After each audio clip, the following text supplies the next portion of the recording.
0.5 TMC half TMC తీసుకుంటామన్నారు. అది ఏమాత్రం కూడా సమంజసం కాదు. గతంలోనే నేను మేము తీవ్రంగా ఆనాడు టీఆర్ఎస్ ప్రభుత్వంలోనే తీవ్రంగా వ్యతిరేకించాం. పాలమూరు ఎమ్మెల్యేలుగా పాలమూరులో ఉన్నటువంటి ఎమ్మెల్యేలు అందరం కూడా రోజు సంతకాలు చేసి ఇంటికి ఇక్కడ నుంచి నీళ్లు తీసుకోవద్దనేటటువంటి విధంగా ప్రతి ఒక్కరం కూడా సంతకాలు చేసి ముఖ్యమంత్రికి ఆనాడు ముఖ్యమంత్రి కేసీఆర్కి ఇచ్చినాము. దాన్ని ఆ రోజు దాన్ని విరమించుకొని ఆపేసిండ్రు. మళ్లీ ఇప్పుడు కొత్తగా వచ్చినటువంటి కాంగ్రెస్ ప్రభుత్వం మళ్లీ డిండి విషయాన్ని బయటికి తీసుకొచ్చింది. మళ్లీ ఏదుల నుంచి 0.5 టీఎంసీ నీళ్ళని తీసుకోవాలనేటటువంటిది కేబినెట్ లో తీర్మానం చేసిందని దీనికి ఆమోదం తెలిపినటువంటిది పత్రికల్లో ప్రధానంగా వచ్చినటువంటి వార్త.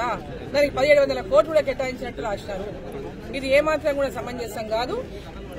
మీరు వాళ్ళకి ఇంటికి తీసుకోండి నీళ్లు, బట్ డైరెక్ట్ గా తీసుకోండి అప్రోచ్ అవ్వాలంటే. ఇక్కడ పాలమూరు రంగారెడ్డికి ఏదైతే అలొకేషన్ ఉందో దాంట్లోకెళ్ళి తీసుకోవడం వల్ల పాలమూరు రంగారెడ్డి ప్రాజెక్టుకు అన్యాయం జరుగుతుంది, పాలమూరు జిల్లాకు అన్యాయం జరుగుతుంది.